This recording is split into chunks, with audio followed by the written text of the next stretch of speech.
ngayon dahil the lineups are set for both of Ayan these na, teams. mid na, Ayan mid na! na. Mid! Hanji na naka-Angela. At kailan lang ba natin nakita na niro-roam ang Terizla? Ngayon may isa na namang kupunan nagagawa.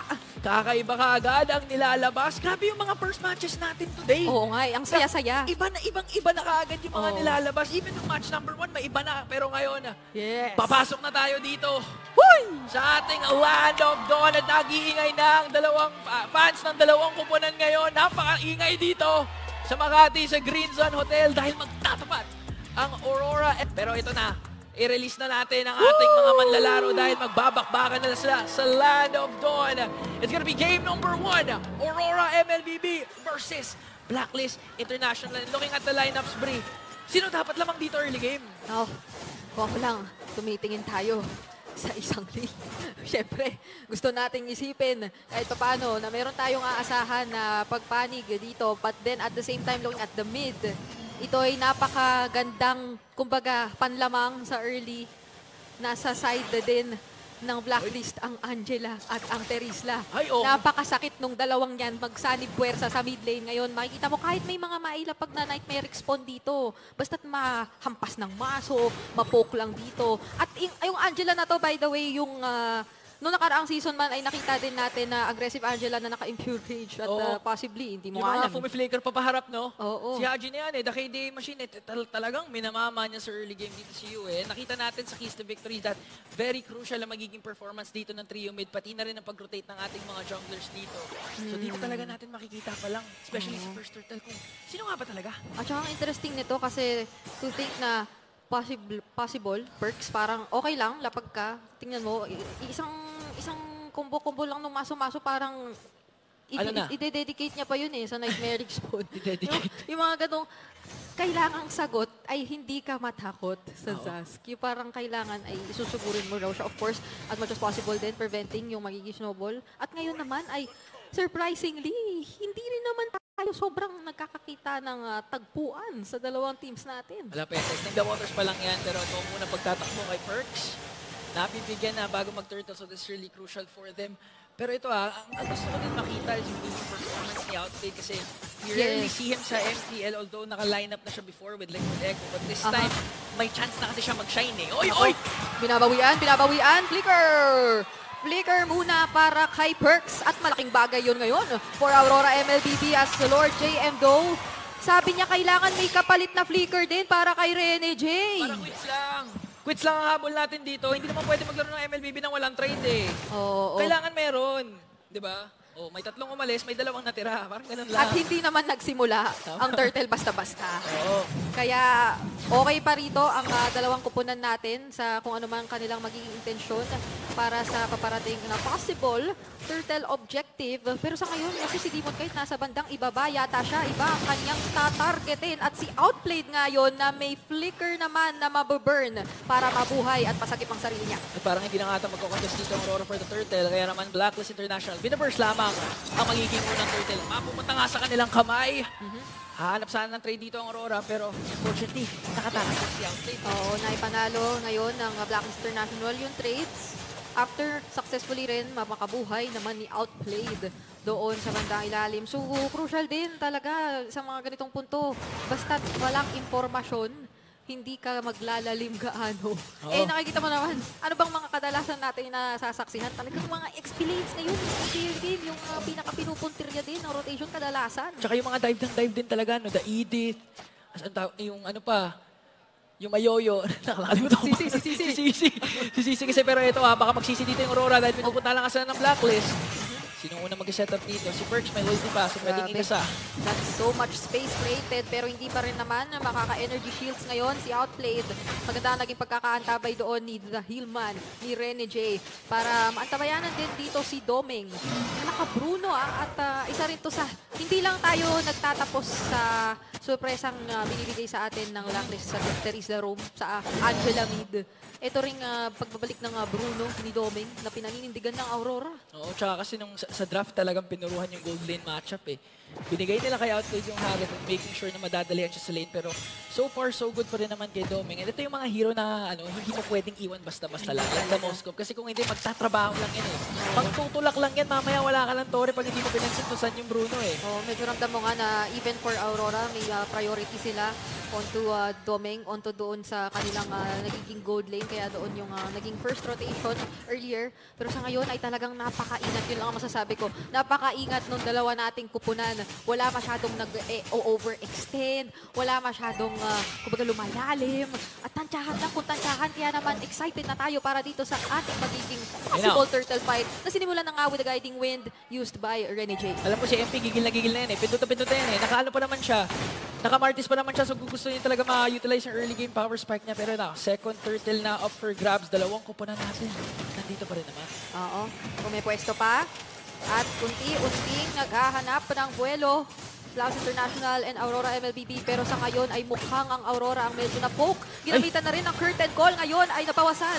Sina Edward and Rene J. Sinapian na rin si Lord JM. At ngayon under the turret, ida-dive pa nga. Pero grabe naman yun. Lahat para sa turtle objective na mapapasa kamay ni MP The King. Hinarapan ni Haji tsaka ni Lord JM yung tatlong members ng Aurora.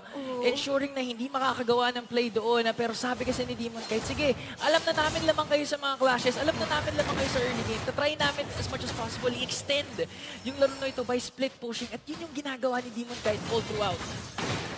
Grabe dito yung ginagawa ng dalawang teams natin. Wala pa rin tayong kills. Wala pa. Hanggang ngayon ay sobrang kalkulado lang. Focus lang sa kung ano mang trades in terms of objectives. Ang pwedeng kuhain talaga na magkabilang kupunan natin sa sarili kills whatsoever. Kaya naman ngayon ay wala pa tayong halos na play-by-play. Oo, tama. Wala pa tayong naisisigaw. Wala pa eh. Pati yung mga fans dito tumahimik. Oo, parang nakaabang lang tayong lahat sa ngayon. Pero huwag kayong mag-alala dahil habang pinatatagal nila ang aksyon, mas magiging intense yun kapag ka nagkaroon. Oo. Kumbaga, bawat clash na mangyayari dito. Siguradong may purpose. Pero ito ang nangyayari ngayon sa top lane. Speaking of, mukhang nagsimula na nga. Kaso out ulit. Ayaw namin. No action. Eh. Sabi ni Outplayed, no. Ayoko. Matanggal ako naghintay para mapunta sa akin yung spotlight. Ayokong mamatay. Oo, Zaman Force ako dito. Tatakutin ko muna kayo. Oo, Haji, sanib. Ang bilis lang. Respo, sanib. Tapos may penalty zone. Tapos sa Aurora naman, pag medyo sumasobra sila o lumalalim, guided yun out ni Rene J. Grabe dito. Ang daming back. Kulang ng pangsugod. Actually, ang dami nilang ways dito para hindi maipag-commit yung kalaban. Nandun na nga, nabanggit mo, guiding wind. Meron din ng heart guard na syempre, lalo pag may kasama pang iba, ay hindi mo naman basta-basta gugustuhin i-commit, lalo at hindi ka sure kung yung follow-up ay magiging advantage sa'yo o hindi. Pero eto na, 2 seconds bago yung ating ikahuling turtle objective. Ito si Perch may flicker tsaka penalty zone. So touch ako magkakaroon na to eh. Okay. May hindi na to eyeballan. Kaso kasi nasa taas lang si Doming tsaka si Rene J. Nagmamakrohan yung dalawa nating teams. Ano ba naman ang nangyayari dito? Iba ang kanilang plano. Naiwan si Haji. Sabi kasi ni Demon Kite tsaka ni MP The King, napatunayan na namin magaling kami mag-micro eh. Macro naman, papatunayan namin ngayon. Enough. We don't have to prove anything. Oo, I have nothing to layo! Na-pinch boys. Ang layo din nung guiding wind. Tama na, Domeng. Sabi ni Rene J. Out na tayo. Nakuha na natin. Sabi ni Captain Rene J, hop. Grabe. Relax. So, 8 minutes in, ang ating scoreboard ay 0-0. Grabe ang epekto ni Kapitan Rene J dito. Disiplinado. Talaga. Yun yung gusto mo talaga coming in from your captain, na hindi lang kayo basta-basta nag-initiate ng mga clashes, na hindi kayo sigurado. Oh. Ayaw nyo kasing 50-50. Gusto nyo 100-0 eh. Oo eh. Ganun eh. Ang problema, yung blacklist, ganun din. Kaya the moment na mapuruan either si Haji or si Lord JM or si Outplayed, sasanib ka agad si Haji. Pero namamanage talaga ito ng Aurora kasi may link nga sila. So in terms of global presence, late game split push capabilities, nandiyan yun para dito sa kanilang kupunan. Kaso si MP The King dito, nahanap yata si Edward. Force out yung Primal Wrath. Pero grabe, siya naman ngayon ang nagsabi na ako ang magpapalayo. Mag-push lang muna kayo. Oo, yun na. Isabi kasi ng blacklist dito, kapag naghubad na yan si Edward, out na tayo, masakit yan eh. Tapos sabi naman ni Edward, okay lang, worth it magamit yung Primal Wrath kasi nga nakakapush si Demon Kite. Oo, tsaka ito yung sinabi natin right before mangyari yun. Ayan, habang sinisilip natin ang ating Infinix handcam ng mga players. simple lang ang magiging sagot talaga dito ng Aurora. Makipagsabayan kasi nasa kanila naman yung Ling. Kaya hindi natin gaano ramdam yung nagiging advantage din dito ng Blacklist International kontra sa Aurora. Kasi napapantayan lang din nila yung trades. Tingnan mo naman, yung mga tore na napatumba, equal lang. Pantay na pantay. Kumbaga, kung ikukumpara mo sa basketball, mag-iisang quarter na, wala pa rin pupuntos. 0-0 pa rin score. What in the macro is this? Pero ang dami, pero ito yung walang clash pero nagta-translate yung mga ginagawa nila. May mga objectives na nakukuha. May mga torres na nabe-breakdown. Ang problema lang, walang napipitas dahil match made in heaven to eh. I know you, you know me eh. Literal. Kasi typically, iisipin mo yung mga pag-convert ng objectives, yung mga makukuha, darating yun usually after ng mga nakikita natin kills, after ng mga nakikita natin na gangs yung rotation. Pero dito hindi eh. Sa ibang pamaraan nila, dinadaan yung takbo ng larong ito. Kaya hanggang ngayon, hindi pa rin nga kami nagpe-play-by-play. 10 minutes in, 15 seconds, lumabas na si Lord. Nauna pa lumabas yung Lord bago makapitas ang dalawang kupunan. Sino makakuha ng unang Lord? Sisimula na ba ito? Ito na ba ang laban ng kauna-unahang casualty? Yung first blood ay maririnig ba natin after 10 minutes of watching MLBB? Sa mga nanonood dyan, i-comment nyo ano mo una, Lord Slain o First Blood? Oo, kayo na ang bahala. Kasi kahit kami, hindi na kami sigurado. Pero Lord JM, ginamit na kayong curtain call. Naiwasan naman yung penalty zone. Si First ay mapaparusahan yata dito. At siya na nga yata yung tataguri ang first blood. Hindi pa rin. Kaso nandun si Demon Kite with the finish. At ngayon, makakuha yata ng advantage ngayon ng Aurora. Sumusugod na Yue with another kill onto MP the King. At ngayon ay may malinaw na advantage na ang Aurora MLBB. Ngayon, kukuha muna dito si Demon Kite ng kanyang purple buff, then transition to the Lord. Pero here is the veterancy of Edward, knowing na hindi tumama yung penalty zone perks flicker combination. Kaya naman sumugod na sila. Si Rene J, the captain. Lord JM naman ang kanilang gusto. Pero out lang. Disiplina lang, sabi ni Rene J. Grabe yung disiplina. Literal. Kompletong-kompleto ngayon ang Aurora sa disiplina. Nagmumula kay Rene J ang lahat-lahat. Lord JM doon masasalubong at hindi na yata makakalapit pa ang Blacklist International. Aurora MLBB secures the first Lord. At nakakuha na nga tayo ng action Jackson sa ating primetime MLBB night. Dahil Aurora secures the Lord at walang nakuwang trade. Yung Blacklist International doon, again, looking back at the clash, ang ganda ng pinakita ni Edward. Talagang hinintay niya na maunang mag-setup si Perks. Ma-utilize yung penalty zone para siguradong pag siya nakasa ng Earth Shatter, wala nang pang-counter go yung Blacklist doon. It really felt na Aurora yung naghihintay. Kasi nag-commit na doon ng curtain call si Lord JM na force out na sila. Pero when hahabulin pa sana ng Black International with the follow-up penalty zone, ay maski yun na-anticipate ng Aurora. Kaya naman sila ngayon ang una makakabasag ng mga mid-lane turrets. Tuloy-tuloy na pag-convert ang kanilang nais din gawin. At katakot-takot na sitwasyon ito kasi literal na si Doming bantay sarado na ng Aurora. And 12 minutes na tayong nasa laro. Isipin mo na lang kung anong items na ang hawak niya. Marami na, ayan, kakabili lang ng blade armor dito ni Lord JM, pero burst down din naman ng Blacklist ang unang Lord. Successful defense dahil walang inhibitor turret na nakuha doon ng Aurora. But with the performance na pinapakita nila, ito yung nakakatakot eh. Ayun, Kasi napatunayan na ng mga specific players ng Aurora na micro-wise, meron sila. Macro-wise. Pero ngayon pinapatunayan nila na macro-discipline, pati na rin chemistry, meron din sila. So yun yung nakakatakot sa team na Aurora MLBB. Ano pa kayang pwedeng ilabas nito? Sobrang dami mong binanggit. And for me, pinakatumatak, disiplina. Disiplina talaga eh. Yun yung isa sa mga bagay na base sa larong ito ay kailangan mong katakutan kontra sa Aurora MLBB. Pero I'd like to see the same for Blacklist International kasi sobrang nakasabay sila when it came to yung ganoong klaseng palitan na ginustong gawin dito ng Aurora MLBB. Hindi sila nag-force ng anything. Pero the moment na nag-force sila, doon pa yata nasabi or nahanap ng Aurora na kaya na nating sumagot at pumalag kontra sa Blacklist International. Akala ko nakuha, pero hindi naman. Naka-MP. Naka-MP pa rin, naka-MP. Grabe. Nag-retreat, ay hindi nag-retreat doon si Demon Kite kaya na nakuha ni MP the Kick. Tinry yung sundot agaw. So ngayon bawat objective talaga very crucial for these two teams kasi maski yung purple buff, akala mo Lord Dance eh. 5 silang nakaamba Wala na nagsisplit push eh. Hindi na kailangan.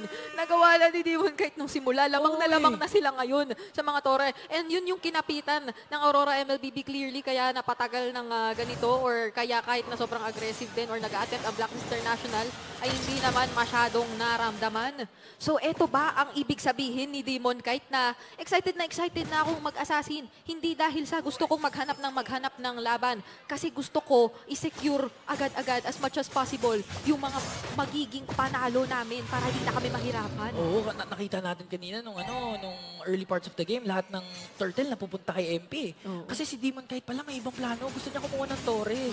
Kasi alam niya yung power spike ng Aurora mamaya pa eh. Yung black mauna dito eh. Kahit sinisimulan na nga nila. Yung ikalawang Lord kanina napunta sa Aurora. Uy, sakit. Masakit na dito si Yue. Ang sakit nun. Nightmare X-Ball pa lang yun, tsaka... Hindi pa si hindi pa yung alien, hindi pa yung yun. Hindi pa si Wormy. Hindi pa si Wormy yun. Grabe dito yung damage ni Yue. Tamo siya na nga ang humaharang. Oh, sinasabi ni Yue Haji, oh.